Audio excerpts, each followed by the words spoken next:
Presidente, buenos días, funcionarios.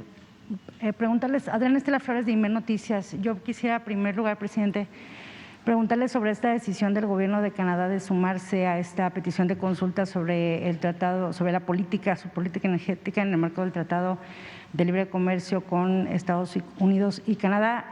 ¿Cómo veo esta decisión del Gobierno canadiense? Preguntarles también si afecta de alguna manera la relación con Canadá y cómo prevé, presidente, mientras se da esta fase de consultas o mientras se continúa este proceso, que puedan haber, si esto pueda generar algún tipo de afectaciones en precisamente a la economía de México en los próximos meses o hacia el futuro, respecto a la confianza que puedan tener inversionistas tanto de Canadá como de Estados Unidos en nuestro país. Esa sería mi primera pregunta, presidente, por favor. Bueno, en primer lugar, es un procedimiento que está establecido en el tratado.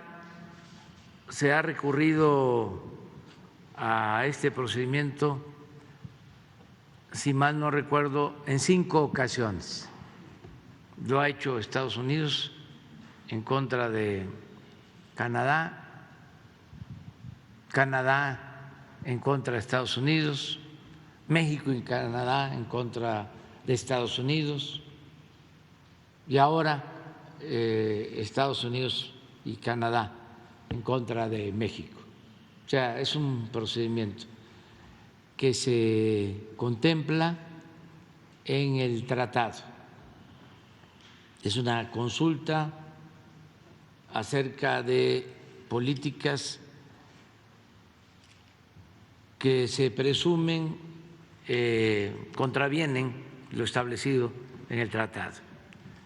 Hay un plazo para dar respuesta a esas consultas de un poco más de 70 días y luego, si no hay acuerdo, se va a paneles internacionales para que se dirima sobre el caso, quién tiene la razón. Es un proceso. Nosotros vamos a llevar a cabo todo lo que nos corresponde y dejar de manifiesto que no hay ninguna violación al tratado y aclarar de que podemos tener relaciones comerciales, pero nuestras políticas las definimos en México y tienen que ver con nuestra Constitución y con las leyes. Por ejemplo, en el tema energético,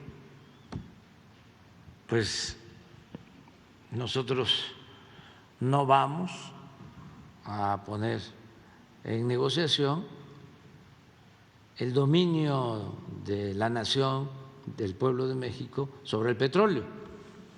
Eso está clarísimo. El petróleo es de los mexicanos. Si en otras administraciones se negoció el tema, nosotros ya lo expliqué aquí, cuando se iba a renegociar el tratado, pusimos como condición que no entrara el petróleo. Se quitó el capítulo del petróleo del tratado, porque el gobierno anterior y los otros gobiernos habían comprometido el petróleo, no en el tratado, sino en otros acuerdos que había hecho México de carácter internacional. Por ejemplo, ya con Canadá ya había acuerdo de manejo de petróleo. Por eso Estados Unidos decía, cuando se dio la negociación, esto a finales del 18, que si ya México había entregado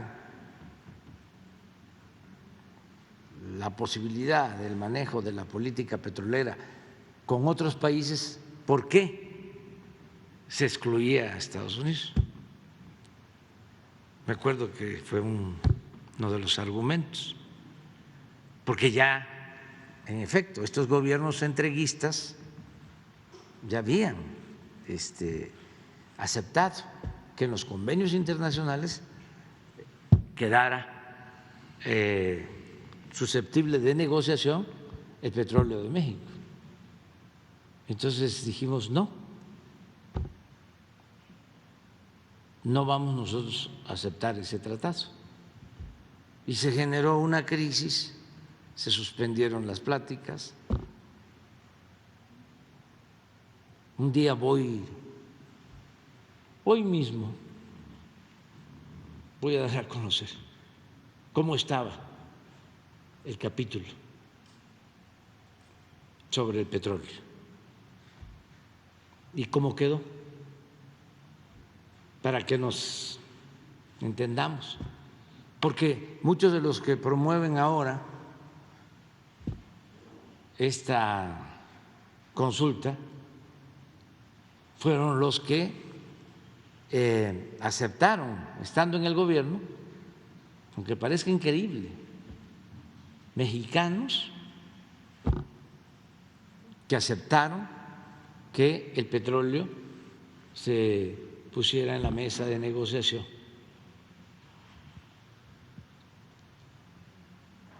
Y los intelectuales orgánicos y los medios de comunicación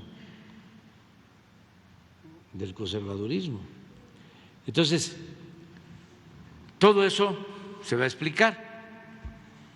Y en materia eléctrica, lo mismo. Vamos a dar a conocer cómo, de manera abusiva, violando inclusive la legislación que ellos mismos autorizaron para destruir por completo a la Comisión Federal de Electricidad y entregar el mercado eléctrico a las empresas particulares, sobre todo extranjeras. Bueno, las mismas leyes que ellos aprobaron,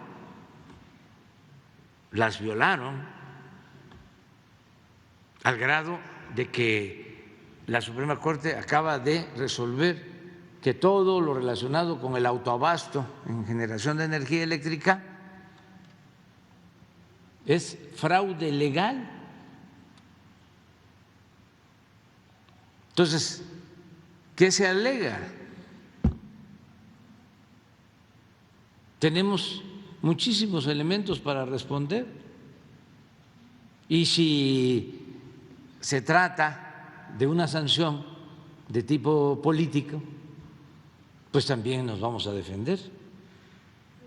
¿De qué manera, presidente? Porque puede ser. Yo tengo indicios de que esto tiene que ver con los intereses creados, que se sienten afectados porque se dedicaban a saquear a México y que, como se les puso un alto, un hasta aquí,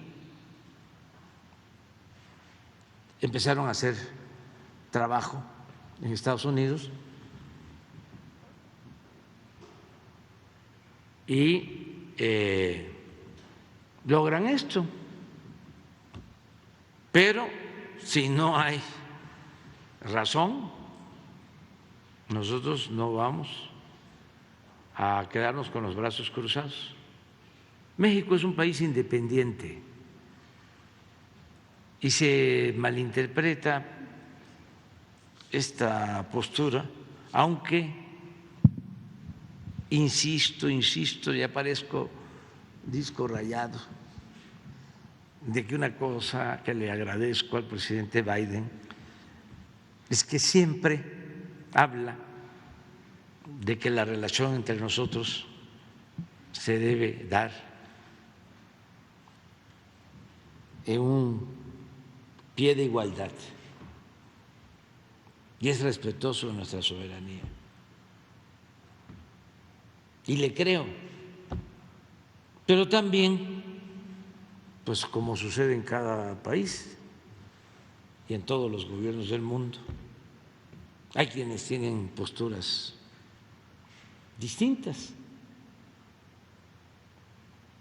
pero que no piensen que es igual que antes, que ellos pues imponían las políticas para los jóvenes. Durante todo el periodo neoliberal, México no tuvo un programa de desarrollo propio. Estoy hablando de más de 30 años. El programa que aplicaban en México tenía que ver primero con las llamadas cartas de intención que se firmaban con los organismos financieros internacionales, en donde México se comprometía, el gobierno de México se comprometía a llevar a cabo una política dictada desde el extranjero. ¿Y qué significaba esa política? Que no aumentaran los salarios. Esto para los jóvenes, porque los demás se da que lo saben, pero que tienen pensamiento conservador o participaron en esa política neoliberal, entreguista, corrupta, pues padecen ahora de amnesia. Pero ellos decían si aumentaban los salarios o no, y de manera servil los gobiernos de México, los tecnócratas de Hacienda, les hacían caso. Y luego surgieron las llamadas reformas estructurales, igual que se aplicaban en todo el mundo. Entonces ya eso no se acepta en México. Por eso el pueblo quiso el cambio. No es un asunto ideológico, es de juicio práctico. Esa política que se impuso durante más de 3 décadas solo benefició a una minoría, empobreció a la mayoría del pueblo de México. No funcionó para los mexicanos. Entonces la agenda ahora la establecemos nosotros. Ahora gobernamos de acuerdo al plan de desarrollo que enviamos al Congreso y que se aprueba en el Poder Legislativo. No son las recomendaciones del Fondo Monetario, ni del Banco Mundial, ni de ningún gobierno extranjero.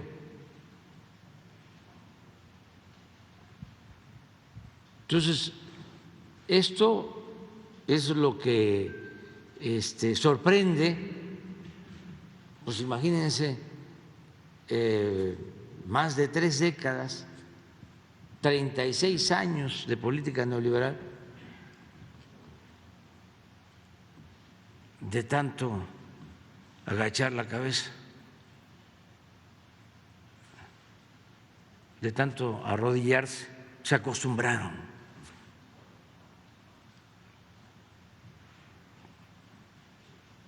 No, tenemos que hacer valer nuestra soberanía. Y el petróleo es nuestro, es de la nación. Y eso es lo que estamos haciendo. Y se va a aclarar todo y ya le he pedido a Jesús Seade,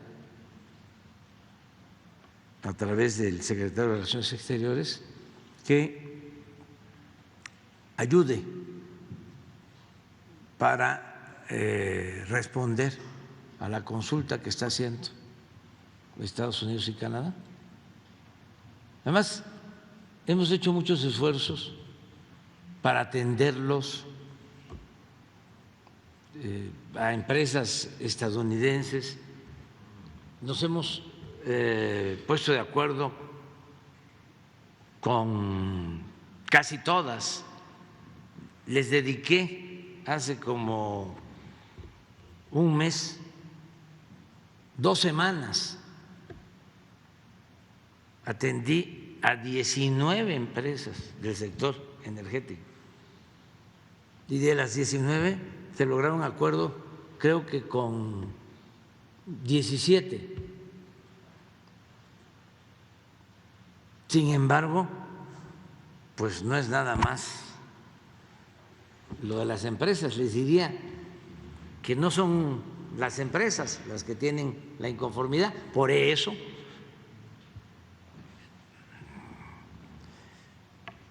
intuyo que es un asunto político, porque incluso estuve en Washington, no se trató el tema, nos reunimos con los empresarios, no se trató el tema, al contrario, empresarios estadounidenses se comprometieron a invertir 40,000 millones de dólares en el sector energético, ya firmamos acuerdos, convenios. Entonces, de repente esto, pero además me llamó mucho la atención que empecé a enterarme por los diplomáticos internacionalistas que estuvieron con Calderón y con Peña, que venía lo de la consulta. Empezaron a decir, prepárense porque viene el jalón de orejas. Y ahora sí, van a saber lo que se siente, ¿no? El sometimiento. Empecé a verlos y luego una de las primeras que dio la noticia fue Carmen Aristegui, en una exclusiva, o sea, porque están vinculados, es el mismo grupo. Este señor que fue embajador, Sarucán, fue embajador de Calderón en Estados Unidos, que estuvo en el fraude del 2006, pero además no solo eso, estuvieron involucrados en lo de Rápido y Furioso, en el contrabando de las armas, cuando hicieron la negociación arriba.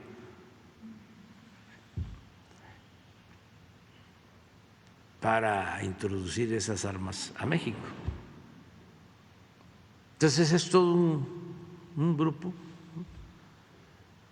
que está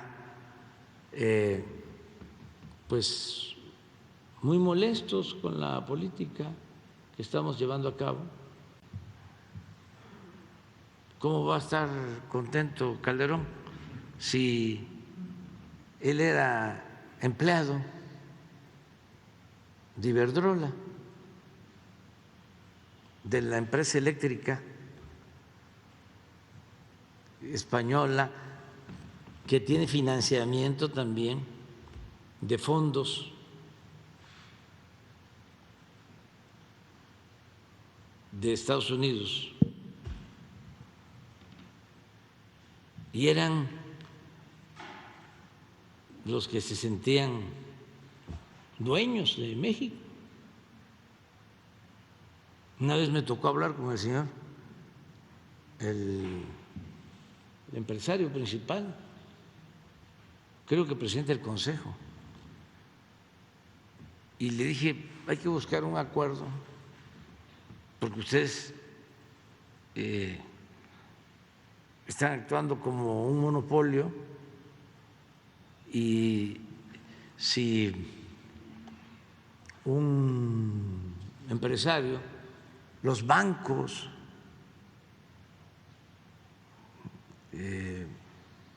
las cadenas comerciales se inscriben como socios de ustedes que generan energía,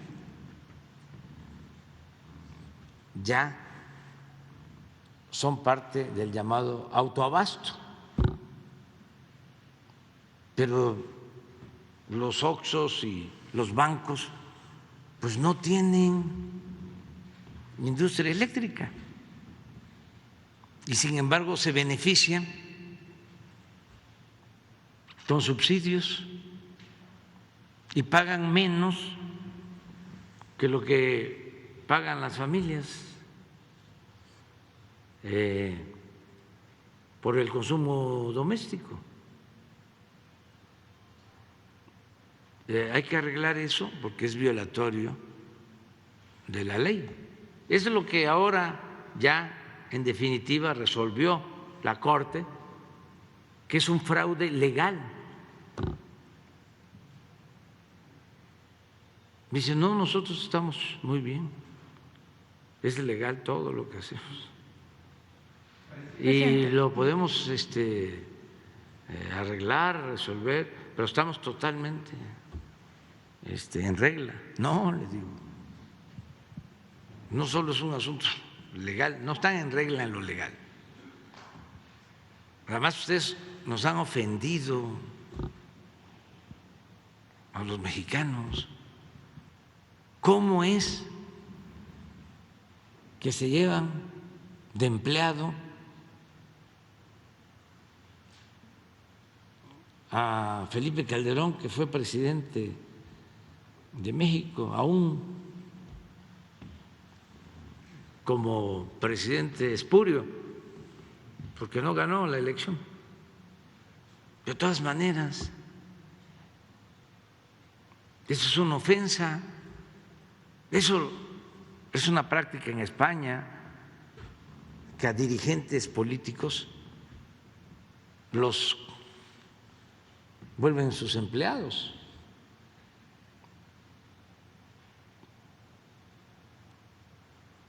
Y pues como tenían tanta influencia,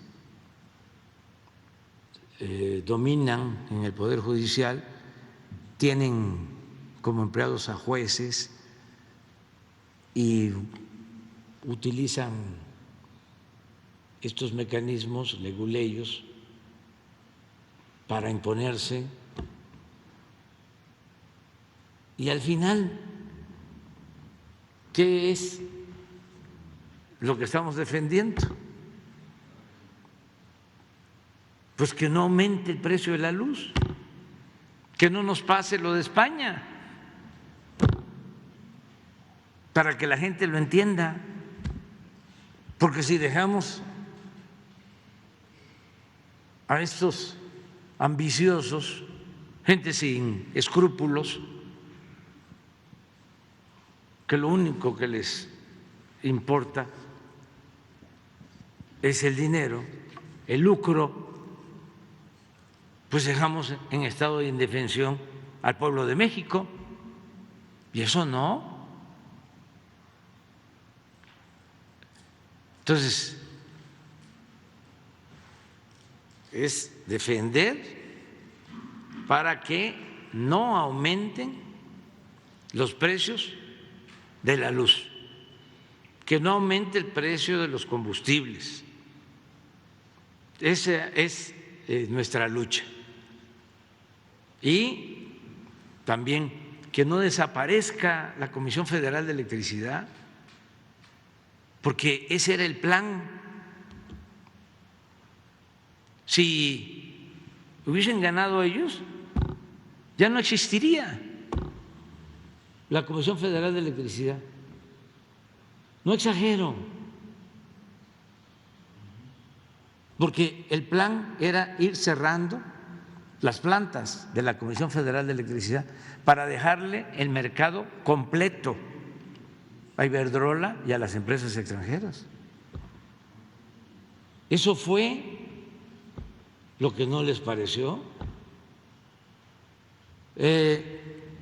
Venían con el cuento de las energías limpias, hacer negocios sucios, venían a poner plantas eólicas sin permiso, porque eran los dueños de México.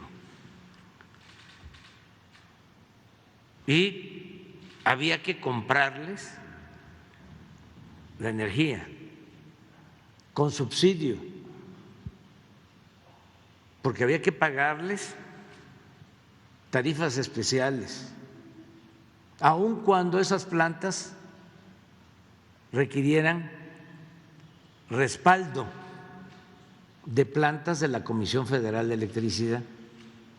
Por ejemplo, las hidroeléctricas de la Comisión Federal de Electricidad se dedicaban solo a respaldar a estas plantas particulares.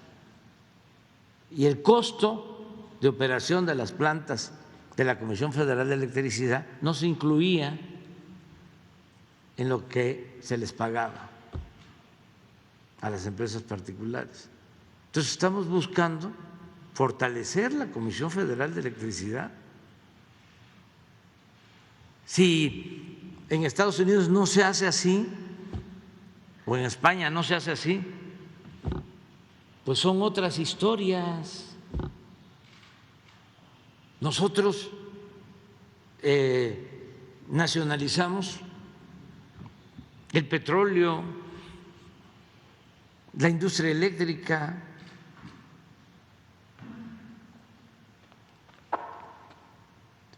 Fueron luchas de nuestro pueblo y eso nos benefició mucho. Imagínense lo que obtuvo el pueblo de México a partir de la expropiación petrolera de 1938, esa gesta histórica, esa decisión soberana del presidente Cárdenas. Pues se pudo desarrollar nuestro país, se pudo industrializar con el petróleo, nunca nos faltaba gasolina,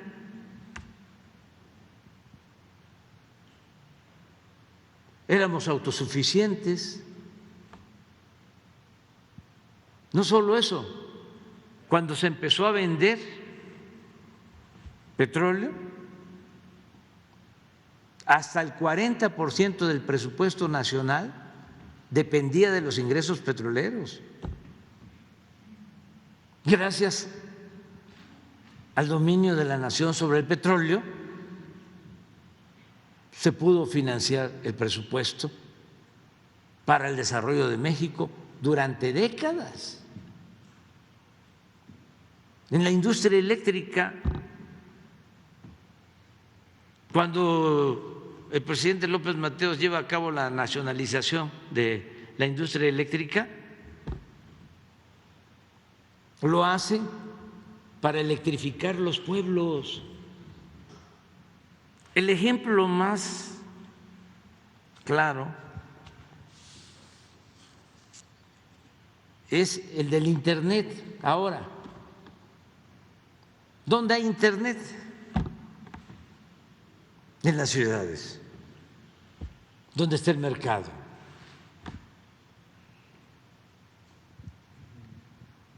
En los pueblos de México no hay internet.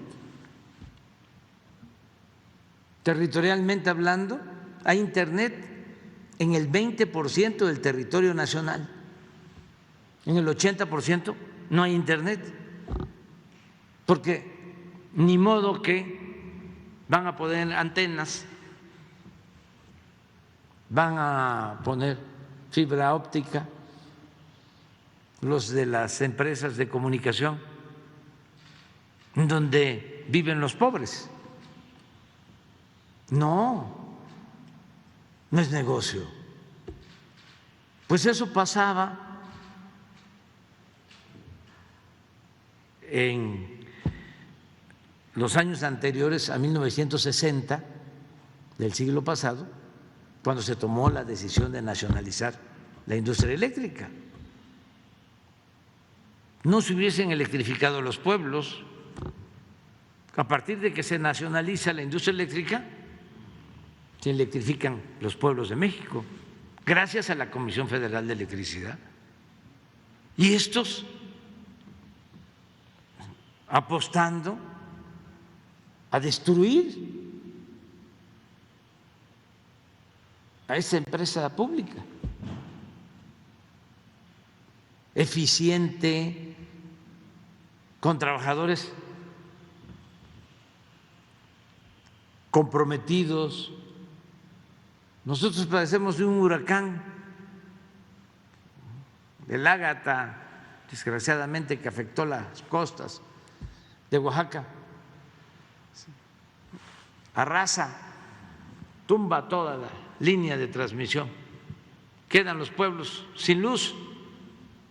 En una semana se restablece el servicio por los trabajadores electricistas, por los técnicos mexicanos. Eso pasó también con el petróleo y sigue sucediendo.